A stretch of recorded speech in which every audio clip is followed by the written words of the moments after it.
World's most trafficked mammal. Today, little is known about the behaviors and the habits of this scaly but shy mammal. The Pangolin Conservation and Research Foundation, or PCRF, is focused on changing that. Now, PCRF was founded to fill a gap in the conservation efforts of pangolin, with a focus on research, informed conservation planning, and increased awareness. They work across boundaries to observe, to inform, and to protect the pangolin. To talk more on this scaly, shy mammal is the founder and executive director of the Pangolin Conservation and Research Foundation, Kelsey Prediger. A very good evening to you, Kelsey, and thank you so much for being here with us tonight. Thank you so much for having me to talk more about pangolins. Now, Pangolin Conservation and Research Foundation was founded to fill a gap in the conservation efforts of the pangolin. Briefly talk to us about the gaps that exist and how the foundation is working to fill the gaps that are aimed at protecting this animal, this mammal. Gladly. First, I would like to say that Namibia has been quite fortunate that we have had some great efforts with law enforcement and prosecution, as well as coordinating rehabilitation and confiscation of live animals through the Namibian Pangolin Working Group. And these efforts have been quite great. In fact, that there have been 491 pangolins confiscated from 2015 to 2021. And 152 were live and 339 were dead or carcasses. And in response to these rising numbers of trafficking, much has been done to increase prosecution sentences. And in fact, in April of this year, there was a great sentence handed down as a deterrent for poaching pangolins that was $800,000 fine or 8 years imprisonment. The Pangolin Conservation and Research Foundation has aimed at informing guidelines and policy through conservation-focused applied research. And the aim with this research is to inform conservation planning and best practices. We also work across communities to protect pangolins through the employment of pangolin rangers, which provides the families with sustainable livelihoods. And we also work a lot on raising awareness about the protection and the threats that these species face. Now, looking at the pangolin itself, what role does it play in the ecosystem? So pangolins are quite interesting that they're a little bit like an ecosystem engineer and natural pest control all in one. They consume about 7 million ants and termites per year, and the species they prefer to eat are in fact species that are consuming organic matter. So having a healthy population of pangolins on your farm, on your reserve, is actually providing more biomass for either your livestock or your wildlife. They also provide a service of turning and digging, turning over the soil and digging. And this can also increase the germination of seeds, including grasses. So they provide a valuable service in the ecosystem. And if you recall, in the terrible 2019 drought that we had, a lot of livestock died. And in areas where there were pangolins, there potentially was a lot more grass available for these animals. Right. There was actually an estimate done by the Namibian Chamber of Environment that for a healthy population of pangolins on your property, you could potentially have enough food for 30 cattle for 1 year or 430 springbok. So what are we looking at when we say a healthy number of pangolin? A healthy number would be having no animals from that ecosystem poached. In different habitats, there's different, you could say, factors that determine what kind of density. So it's a bit hard to say. Right. But basically, if you've got, you know, a farm with all the pangolins that should be there, you will have a lot more grass for your livestock or your wildlife. Now, why is it then that they so less focused on the mammal, given the fact that, for example, rhinos have gained traction of support and voice around the globe? Well, pangolins are tricky because they're shy and predominantly nocturnal. So they're basically out of the public and even the private eye. Many Namibians have never seen a pangolin in their life, and every day I meet someone who thinks I say penguin. Oh, penguin. And a lot of people are surprised to find out there's pangolins in Namibia, or they still have never heard of the species. Wow. And as I mentioned, they're predominantly nocturnal. So, you know, very little research, first of all, has been done. They're very, very little seen by people. Yes. Tourists, farmers, everyone in between. And so they're very little known for that reason. And so we've done very little research. They've gained very little awareness because of that. However, in recent years, they have been gaining awareness, but still a lot of people don't know what they are. So tell us, why are they the most trafficked animals in the world, and the dangers that they face on, obviously, daily dangers that they face, and perhaps what are they trafficked for? So first and foremost, there's always been sustainable use. You could maybe say sustainable use across Africa. Different cultures have different beliefs, myths, or would eat them for bushmeat or their beliefs. Up until recently, that is believed to be sustainable. But unfortunately, there's 4 Asian species that are poached for Asian markets. First and foremost, there's traditional Chinese medicine, which could be used for lactation, cancer, asthma. There's a large number of illnesses that they believe pangolin scales cure. In addition to that, they're eaten as a delicacy in Vietnam and China. And so unfortunately, all of their pangolin species are critically endangered or endangered and hard to come by. So this has driven markets to seek pangolins in Africa. You're talking about species. How many pangolin species do we have in Africa, and what is more prevalent here in Namibia? Yeah, so we have 4 species across Africa and only 1 in Namibia. Right. So along the equator, where there's a lot more rainfall, there's 2 more arboreal or tree climbing species, the black-bellied pangolin and the white-bellied pangolin. We also have the giant pangolin that occurs along this range. The Temminck's pangolin is the pangolin we have here in Namibia. It's also been called the ground pangolin or the Cape pangolin, and it actually has the largest range out of all 8 species worldwide. Right. It ranges southern Africa through East Africa up into southern Sudan and Chad. It's actually, in fact, the only species adapted to an arid climate. And part of the threats that it faces, I didn't get to mention earlier, Yes. but there's also additional extremely concerning threats in southern Africa with the erection of electrified fencing. So it was done in South Africa that for a new fence with electrification, about 1 pangolin dies for every 11 kilometers every year. And we've also seen a lot of deaths in the recent 2019 drought, so climate change does also play a serious role.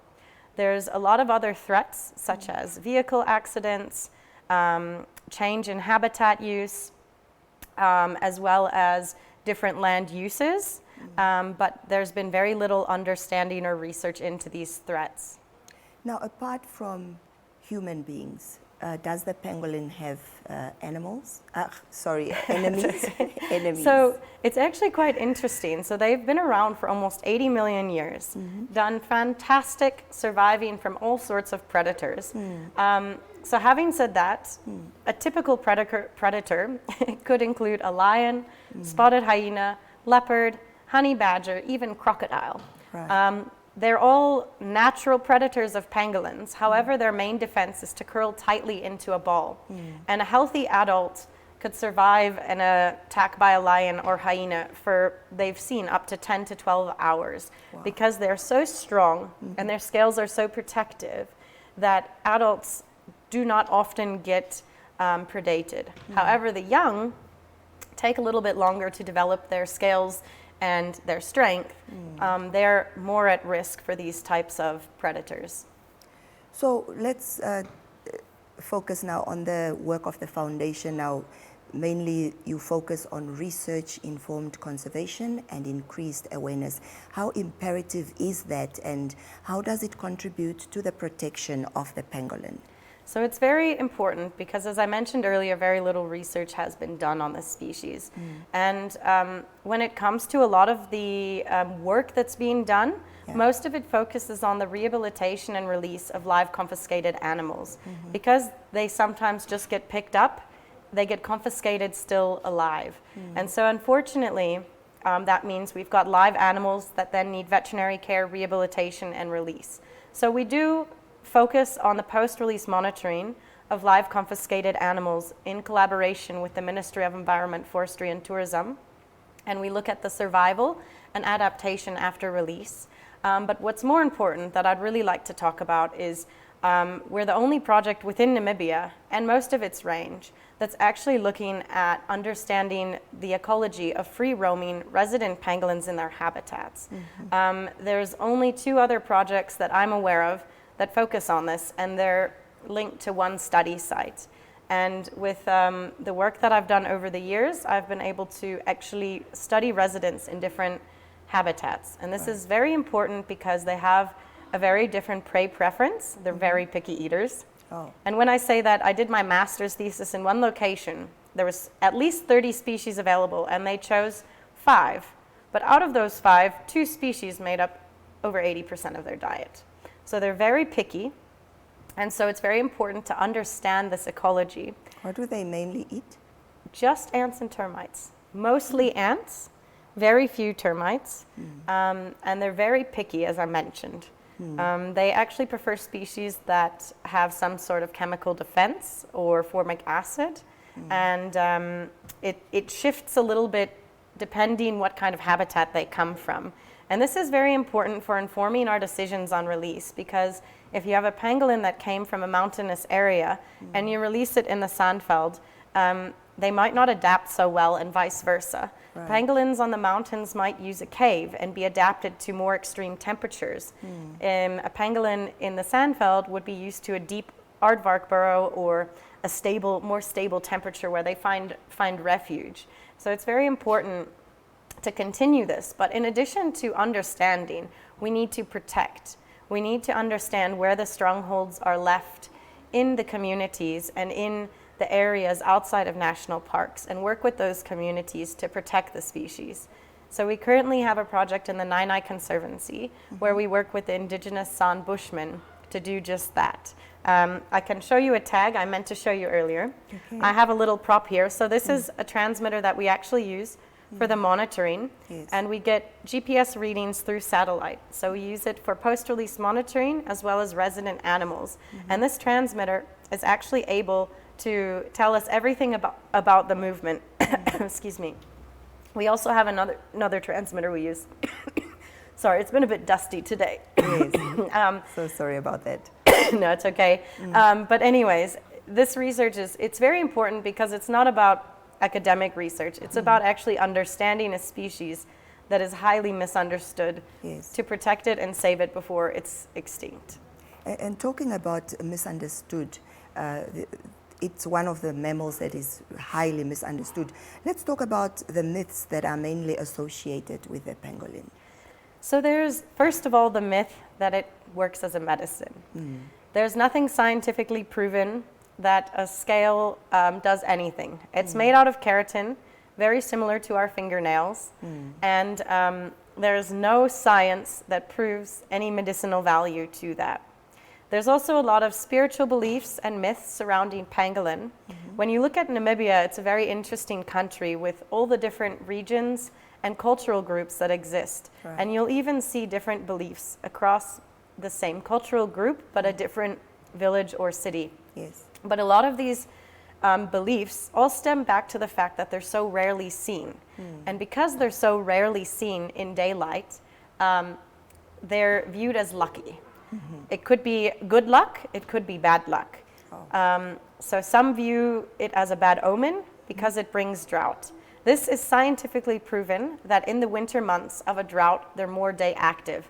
So the people would see the pangolin more often, and they would blame the drought on the pangolin. And in other cases, pangolins become a bit more day active depending on the environmental conditions. Say the rain comes. A pangolin might start to be active in the rain.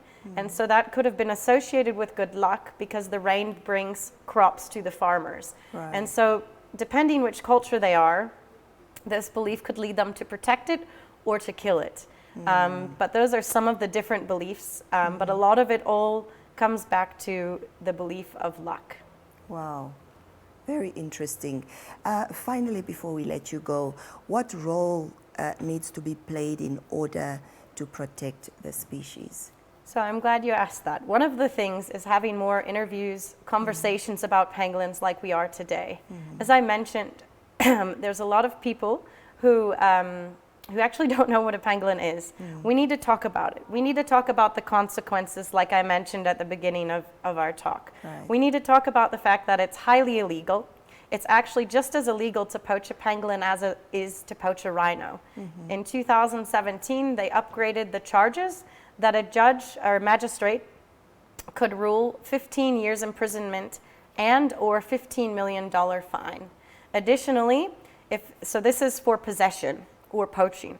If they're found to be in the act of trying to traffic the animal, the sentence is increased to 25 years or 25 million in fine and or. And for any foreigners in the country, they're required to serve their sentence before they can be extradited back to their country. So I think this is something that's very important. And as I mentioned, the message that there was a case earlier this year that can be used as precedent of 8 years in prison and a $800,000 fine. And I think that this should be a message of a good deterrent, excuse me, as well as the fact that they're great for the ecosystem and you know, they're overall a great animal to have around. And so we should rather focus on protecting the species, keep people out of jail, and keep the animals safe.